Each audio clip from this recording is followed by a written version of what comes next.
وہ بھاگ کر ان کے پاس پہنچی تھی۔ اس کی چیخ پر ثریا بیگم سب چھوڑے باہر آئی تھیں۔ عصمت علی کے سر سے خون نکل رہا تھا۔ کیا ہوا انہیں؟ اقصیٰ اور ثریا بیگم اسی وقت گھر میں داخل ہوئے تھے۔ نین تارا کی چیخ پر اقصیٰ فوراً سے آگے آئی۔ میں ڈرائیور کو بلاتی ہوں، آپ لوگ رکیں۔ اقصیٰ فوراً سے ڈرائیور کو بلا لائی۔ عصمت علی کو فوراً ہسپتال لے جایا گیا تھا، انہیں ہارٹ اٹیک ہوا تھا۔ یہ خبر ان ماں بیٹی پر بجلی بن کر گری تھی۔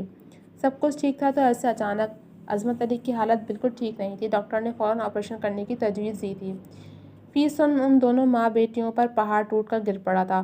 وہ کیسے اتنے پیسوں کا انتظام کرے، نین کو کچھ بھی سمجھ نہیں آ رہا تھا۔ نین تارا پلیز رو مت، سب ٹھیک ہو جائے گا۔ اس کے پاس بیٹھتے اقصیٰ نے اسے کندھے پر ہاتھ رکھ اسے دلاسا دیا، جو مسلسل رونے میں مصروف تھی۔ مجھے کچھ سمجھ نہیں آ رہا آپی، میں کیا کروں؟ میں کیسے اپنے بابا کو بچاؤں؟ کہاں سے لاؤں میں اتنے پیسے؟ تم مجھ سے پیسے لے لو نین، اقصیٰ نے بہت سوچ کر اسے کہا تو اس نے جھٹکے سے سر اٹھا کر اسے دیکھا۔ نہیں، میں آپ سے نہیں لے سکتی، میں واپس نہیں کر پاؤں گی۔ مت کرنا واپس، بلکہ پیسے کے بدلے تم میرا ایک کام کرنا۔ وہ اس لمحے میں دماغی کھیل کھیل رہی تھی۔ کیا کام؟ وہ میں بعد میں بتاؤں گی، فی الحال تم اپنے بابا کا سوچو بس، ان کا علاج ہو جائے گا، وہ ٹھیک ہو جائیں گے۔ آپ جو کہیں گی میں کروں گی، پلیز میرے بابا کو کچھ نہیں ہونا چاہیے۔ وہ سسک اٹھی تھی، اس کے پاس تھا ہی کیا سوائے اپنی فیملی کے، وہ بھی چھن جاتی تو کیا کرتی وہ۔ اقصیٰ نے خطیب سے کہہ کر عصمت علی کے علاج کے لیے پیسے منگوائے تھے۔ بل پے ہو چکا تھا، اندر عصمت علی کا آپریشن چل رہا تھا۔ اسپتال کے کوریڈور میں ننگے پیر کھڑی وہ مسلسل اپنے باپ کی صحت یابی کی دعائیں مانگ رہی تھی۔ طویل انتظار کے بعد ڈاکٹر باہر آئے تھے۔ آپریشن ہو چکا تھا لیکن عصمت علی بے ہوش تھے۔ آج اسے اسپتال میں دوسرا دن تھا۔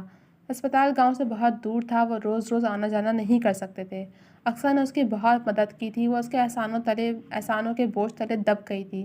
وہ کشف اور عائلہ کو بھی ساتھ لے گئی تھی اپنے گھر، تاکہ ثریا بیگم اور نین تارا وہاں سے بے فکر ہو جائیں۔ دن یوں ہی گزر رہے تھے۔ عصمت علی ہوش میں آ چکے تھے لیکن ڈاکٹرز نے انہیں مزید یہاں روکے رکھا تھا۔ پورا ہفتہ گزر گیا تھا، وہ اس پورے عرصے میں ایک بار گھر گئی تھی بس۔ اس کا دل تو نہیں تھا مگر اسے گھر بھی دیکھنا تھا۔ ٹھیک 9 دن بعد عصمت علی کو اسپتال سے چھٹی ملی تھی۔ اقصیٰ نے گاڑی بھجوائی تھی۔ اقصیٰ نے ان 10 دنوں میں ہر طرح سے اس کی مدد کی تھی۔ گھر آ کر اس نے عصمت علی کو دوا دی اور وہیں ان کے پاس بیٹھ گئی۔ وہ اچانک سے اسے بوڑھے لگنے لگے تھے۔ میں ٹھیک ہوں میرے بچے، جا تو آرام کر، بڑا تنگ کر دیا ہے میں نے تجھے۔ میری جگہ بیٹا ہوتا تو آپ کو اتنی محنت نہیں کرنی پڑتی نا بابا۔ کیسی باتیں کرتی ہے جھلی، تو کیا بیٹے سے کم ہے؟ چل جا آرام کر، فضول نہ سوچنا، میں ٹھیک ہوں اب۔ ان کے زبردستی کرنے پر وہ اٹھ کر باہر آئی تھی۔ ثریا بیگم کو سلا کر وہ آنگن میں آئی تو اقصیٰ کو گھر میں داخل ہوتے پایا۔ آپ آئے نا، کیسی ہو نین؟ جی میں ٹھیک ہوں، آپ کا بہت شکریہ، آپ نے میری بہت مدد کی ہے، آپ کی مدد کے بغیر پتہ نہیں کیا ہوتا۔ یہ سب کرنا میرا فرض تھا، میں آپ کے احسان کبھی نہیں اتار سکتی۔ اتار سکتی ہو نین تارا، میں نے تمہاری مدد کی، تم میری مدد کر کے سارے احسانات چکا سکتی ہو۔ میں کیسے؟ اسے سمجھ نہیں آیا تھا اقصیٰ کیا کہنا چاہ رہی ہے۔ دیکھو نین تارا، میں نے تمہاری مدد کی، میں چاہتی ہوں تم بھی میری مدد کرو۔ تم نے مجھ سے وعدہ کیا تھا نا تم میری مدد کرو گی۔ آپ بتائیں، میرے بس میں ہوا تو میں ضرور کروں گی۔ میں کل اماں بیگم کے ساتھ تمہارے گھر تمہارا رشتہ لے کر آؤں گی اور تم اپنے گھر والوں کو راضی کرو گی۔ اقصیٰ نے اس کے سر پر دھماکہ کیا تھا۔ رشتہ؟ ہاں، خطیب شاہ یعنی میرے شوہر کا رشتہ۔ میں چاہتی ہوں ان کی بھی اولاد ہو، اور یہ خواہش میں ان کی پوری نہیں کر سکی۔ اگر تم ایسا کرو گی تو میں تمہارے بابا کے کھیت پر 1-2 لوگ لگا دوں گی تاکہ تمہارے بابا کو محنت نہ کرنی پڑے، بس تمہیں ہاں کرنی ہے۔ اقصیٰ کی بات پر وہ بالکل چپ تھی۔ یہ کیسی چیز مانگ لی تھی اقصیٰ نے اس سے؟ شادی، وہ بھی پہلے سے شادی شدہ انسان سے؟ اس کی نظروں میں خطیب شاہ کا وجود آیا، لیکن وہ یہ نہیں کر سکتی تھی۔ کیسے وہ کسی کی سوتن بن کر؟ تمہارے پاس کل تک کا وقت ہے نین، کل میں اور اماں بیگم آئیں گے۔ تم جانتی ہو انکار کی صورت میں تمہارے بابا ہمارے مقروض ہو جائیں گے۔ ان کی اتنی عمر نہیں کہ وہ محنت کر کے قرضہ اتار سکیں، تم اچھے سے سوچ لو۔ ان لفظوں میں ایک دھمکی تھی جسے وہ سمجھ نہیں سکی، لیکن وہ اتنا سمجھ گئی تھی کہ اب اس کے پاس انکار کا حق نہیں۔ اقصیٰ اپنی بات کہہ کر جا چکی تھی اور وہ خاموش سی بیٹھی رہ گئی۔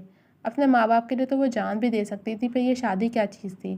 فیصلہ ہو چکا تھا، اب بس اسے کل کا انتظار تھا۔ اگلا دن طلوع ہوا تھا تو اس نے سر اٹھا کر آسمان کی جانب دیکھا۔ نماز پڑھ کر وہ وہیں آنگن میں بیٹھ گئی تھی۔ اقصیٰ نے آج آنا تھا، ان کے آنے سے پہلے اسے اماں سے بات کرنی تھی۔ ایک جھجک اور حیا تھی جو آڑے آ رہی تھی۔ کیا سوچ رہی ہے نین؟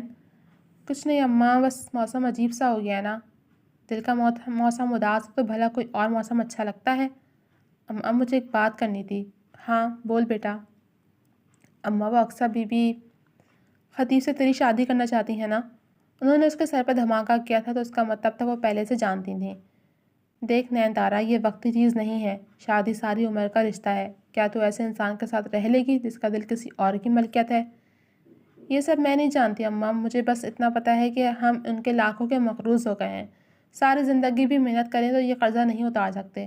اماں، بابا کو میں تکلیف نہیں دے سکتی، اس لیے میں نے فیصلہ کر لیا ہے کہ میں خطیب شاہ کی دوسری بیوی بننے کو تیار ہوں۔ یہ کہتے اس کا دل نہ جانے کتنی بار ٹوٹا تھا۔ تارا، میرے بچے، اماں اگر تم مجھ سے محبت کرتی ہو تو مجھے یہ کرنے دو۔ میرے ایک عمل سے اگر میرے گھر کا حال ٹھیک ہوگا، اس سے بڑی خوشی میرے لیے کوئی نہیں ہوگی۔ ان کا ہاتھ تھامے وہ انہیں سمجھا رہی تھی۔ وہ سمجھی تھی یا نہیں مگر سر ہلا گئی تھیں۔ شام ہوتے اکثر اماں بیگم ان کے گھر پر موجود تھیں۔ ثریا بیگم نے نہ جانے کس طرح عظمت علی کو راضی کیا تھا وہ نہیں جانتی تھی، لیکن جانے سے پہلے کلثوم بیگم اور اکثر نکاح کا دن رکھ کر گئے تھے۔ اس جمعے اس کا نکاح سے نہایت سادگی سے خطیب شاہ کے ساتھ ہونا تھا۔